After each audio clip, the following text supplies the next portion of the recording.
Hello मेरे दोस्तों, कैसे आप लोग। मेरी उम्मीद और मेरा विश्वास आपके साथ है सब कुछ अच्छा और बेहतर होगा। मेरा नाम है Ravi Kumar. Welcome to accurate info by Ravi. आज का जो टॉपिक बहुत ही इंपॉर्टेंट है कि इंग्लिश कितनी आनी चाहिए फॉर अदर कंट्री जॉब के लिए। बहुत सवाल पूछे गए थे कि सिंगापुर की जॉब के लिए कितनी इंग्लिश आनी चाहिए, और अगर हम किसी और कंट्री में जाएं तो इंग्लिश का क्या रोल होता है, क्या सर्टिफिकेशन चाहिए जॉब के लिए।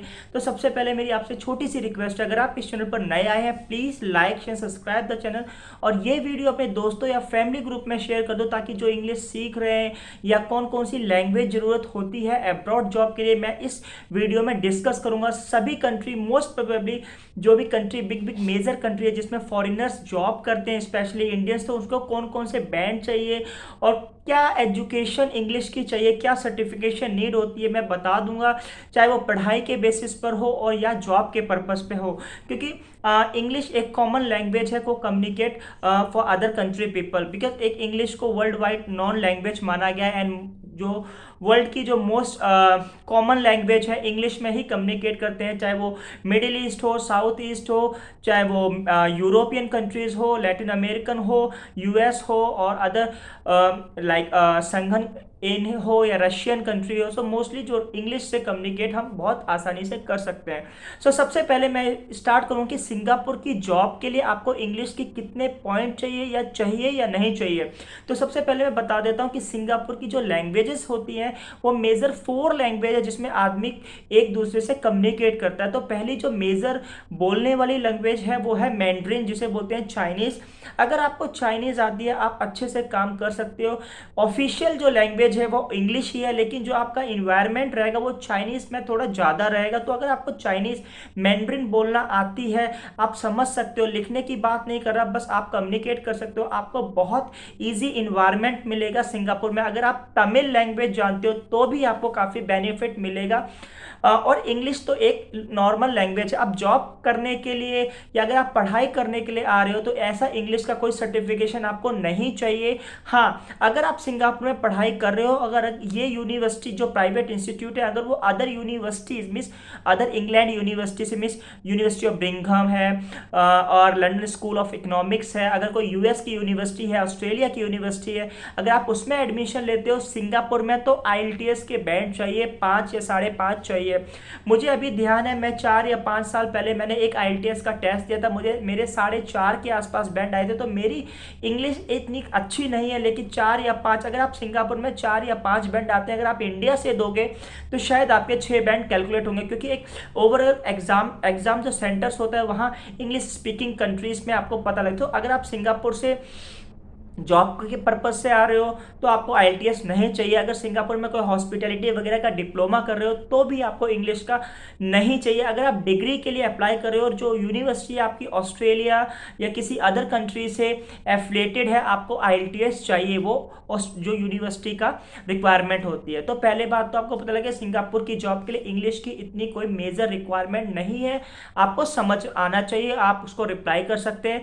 और ये जॉब पर भी डिपेंड करता है। अगर आप कंस्ट्रक्शन फील्ड में हो, जहां आप अगर फैक्ट्री फील्ड में हो, तो आपको इतना कम्युनिकेशन का इतना रोल नहीं होता है, तो आपको little bit English is enough. अगर आप ऑफिस में हो, आईटी में हो, आपको इंग्लिश का कम्युनिकेशन थोड़ा स्ट्रांग होना चाहिए।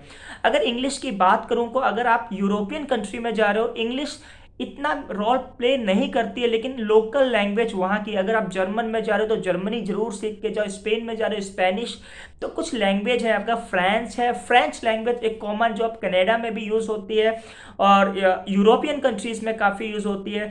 तो कहने का मतलब ये है कि आपको ये देखना है कि आप किस कंट्री में जॉब कर रहे हो। अगर आप United state of America, Canada में, ऑस्ट्रेलिया में जाते हो तो आपको आईएलटीएस और टॉफल्स वगैरह आपको क्लियर करना पड़ेगा। अब इसमें भी क्या है, 2 तरह के होते हैं, एक जर्नल होता है और एक एकेडमिक होता है। अगर आपको ऑस्ट्रेलिया से जॉब ऑफर आया, आपको आईएलटीएस दिखाना पड़ेगा, चाहे वो पीटी होता है, कुछ और भी इंग्लिश के क्राइटेरियाज हैं जो इंग्लिश आपके इंग्लिश को एक लेवल स्टैंडर्ड बताता कि आपका लेवल ऑफ स्टैंडर्ड इंग्लिश का कितना है, चाहे वो लिखने का हो या बोलने का हो। तो कहने का मतलब न्यूजीलैंड में, ऑस्ट्रेलिया में, कनाडा में, यूएस में अगर आप जाना चाहते हो और आपको अगर आप पढ़ाई के बेसिस पर जा रहे हो तो आपका एकेडमिक्स लगेगा, और अगर आप जॉब के पर्पज से जा रहे हो तो आपको जर्नल आईएलटीएस का बैंड देना पड़ेगा। अब एकेडमिक्स में 6 6.5 चलते हैं और जर्नल में आपका 6 भी चल जाता है। तो यही था। अगर आप यूरोपियन कंट्रीज में जा रहे हो तो आपको कुछ देखना है कि आपको किस कंट्री में जा रहा है। अगर स्पेन में अगर स्पेनिश का आपको कोई लैंग्वेज होगा तो आपको बहुत फ़ायदा होगा आपको जॉब लेने का।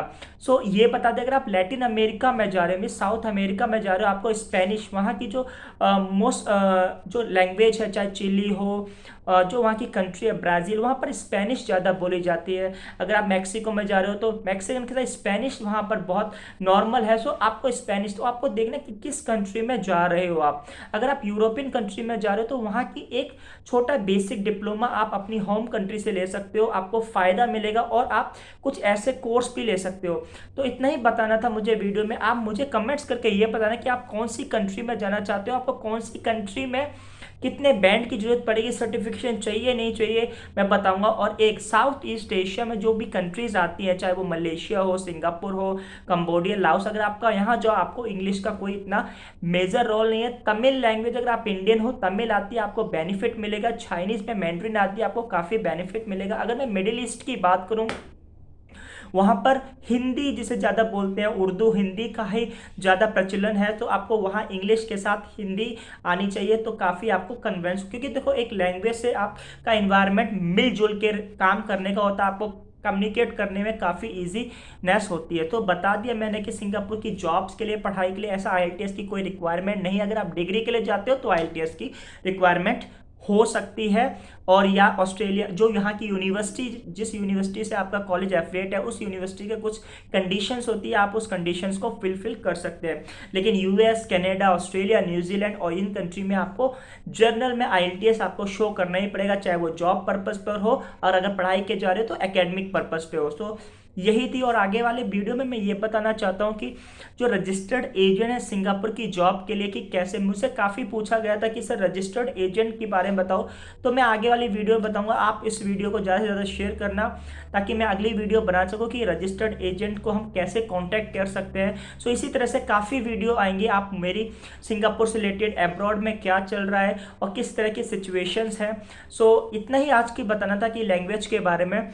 तो मेरे को, अब मैं पर्सनल एक्सपीरियंस बता रहा हूँ, मुझे क्या है, हिंदी आती है, इंग्लिश आती है, तमिल थोड़ी थोड़ी आती है, मैंड्रिन काफ़ी अच्छी खासी आ जाती है। अगर आप चाहते हो कि मैं अपना इंटरव्यू चाइनीज़ मैंड्रिन में दूं तो अगली वीडियो में भी आप मुझे कमेंट्स में करना, बता दूंगा कि कितनी तरह मुझे चाइनीज़ आती है। So thank you for watching this video.